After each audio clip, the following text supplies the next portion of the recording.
Meron tayong natikman na ice cream na bagong bukas lang dito sa bayan ng Silang Cavite na talaga naman sulit at swak sa budget nyo. At ito pa guys, siguradong sigurado ako magugustuhan nyo to dahil sa sarap ng ice cream nila. Kaya ano pang hinihintay nyo? Di na natin papatagalin to. Let's guys go! So tonight, naghanap nga po pala kami ng tropa ko ng dessert sa gantong oras. At sakto, may nakita kami dito na bagong bukas lang na ice cream na talaga naman matatakam ka. At ito pa guys, bagong bukas lang po pala nitong store. Pero grabe, tignan nyo naman guys, tinatao agad siya. Pangalan po pala ng store na to is Spinner Ice Cream. At kakabukas lang po pala nito noong October 15. Nakalocated lang naman po sila sa tapat ng simbahan ng Katoliko sa bayan ng Silang Cavite. Open nga po pala sila mula 10 AM to 9 PM. At tapos guys, narito nga rin po pala ang aming mga ni-order at pwede nyo din maitry. Lotus Biscuit Strawberry, Chocolate Chip, Hershey Fusion, M&M Brownie Fudge, Chocolate Chip Cookies, Snickers Spinner. At ayun pa nga guys, nabubulol na nga rin po pala ako dahil sa mga yun. Pero grabe guys, sa lahat ng yun, 100 out of 10 siya. Mas masarap to compare sa iba, pero para sa akin lang naman yun. Depende pa din sa inyo yun guys, kung gaano ba ito kasarap o saktuan lang. Pero guys, basta para sa akin, all good siya. Saka di naman ito tatauhin kung di siya masarap, diba? Kaya alam ko at alam nyo din na matik siya, na masarap talaga siya at patok talaga. Kaya kung ako sa inyo, subukan nyo na dito. Baka Spinner Ice Cream yan. Sheesh! Mura lang to. Harap.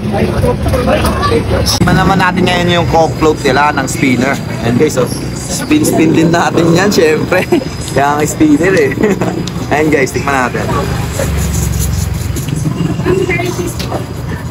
Solid. Panalo rin.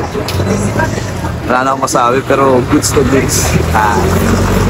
Tapos guys, may cookie cone nga po pala sila dito for as low as 15 pesos. Eh matitikman mo na ang mabisang masarap na ice cream nila. Yo guys, tikman naman natin tong ice cream nila. To cookie cone double dip. Ayan guys, oh. Double dip honey beef sa bunbunan mo. Top ng vanilla nila. Pero yung cookie cone double dip nila guys is 30 pesos yun ha. Pero grabe, pasok pa din siya sa budget. Hey, food trip na naman.